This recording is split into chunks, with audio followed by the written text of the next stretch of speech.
মহারাজ নবনী মহার বাপে তোমার অনেকবার করেছি জ্যেষ্ঠতম,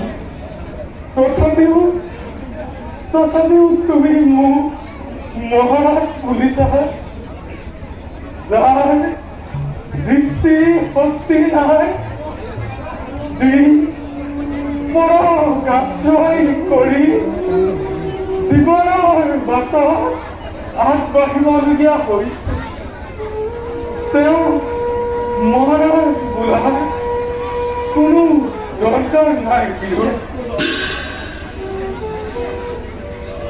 সিংহাসনত বহিলে মই ৰজা নহয় বিদুৰ। ৰাজদণ্ড মোৰ হাতত থাকিলেও শাসনৰ ক্ষমতা মোৰ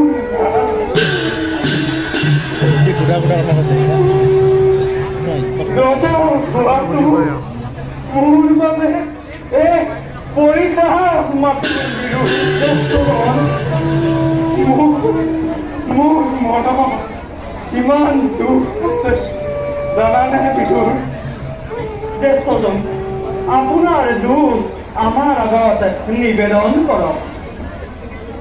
ৰজা কৈ আমি যে কাহানিও দিগ্বিজয়ৰ কাৰণে ওলাই যাব নোৱাৰিলো। পিতামহে এৰি থৈ যোৱা ৰাজ্যৰ চাৰিসীমা বৃদ্ধি কৰিব নোৱাৰিলো। কুৰুবংশৰ অস্তিত্ব আমাৰ বাবেই যে ৰাজ্যৰ জ্যেষ্ঠতম আৰু দুখৰ মই আপোনাৰ সুন্দৰ কথা বুজিছো জ্যেষ্ঠজন।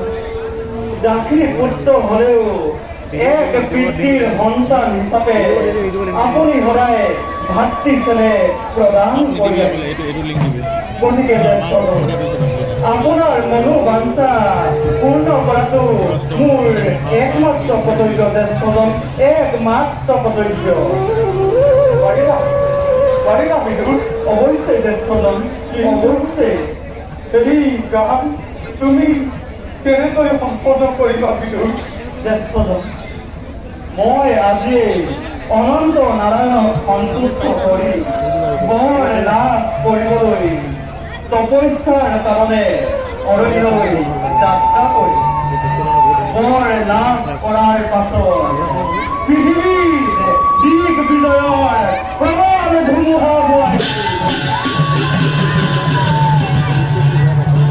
জগতে জগতে আকৌ এবাৰ বুজিব লাগিব কুৰু বংশৰ শক্তিৰ পৰিচয় কৰা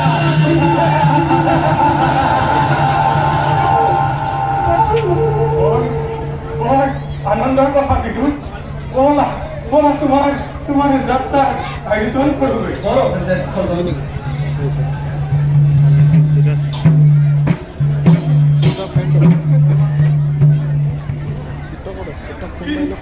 পৰিত্ৰাণৰ কথা মই যে জীৱনৰ কাহানিও দিগ্বিজয় আনন্দ উপভোগ কৰিব নোৱাৰিলো বিদুৰ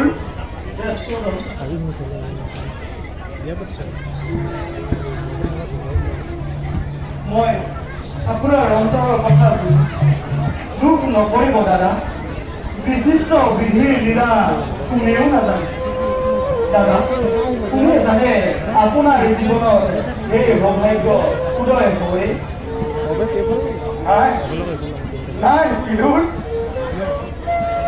এনে সমূহ আশাৰে মোক আৰু অন্তত নিদিবা বিদুৰ অনন্ত অন্ধকাৰে জীৱনত সৰ্বস্ব ওপৰৰ মতো আৰু নাহিবা বিদুৰ বলা বলা মোক এতিয়া লৈ গ'ল বলক জ্যেষ্ঠজন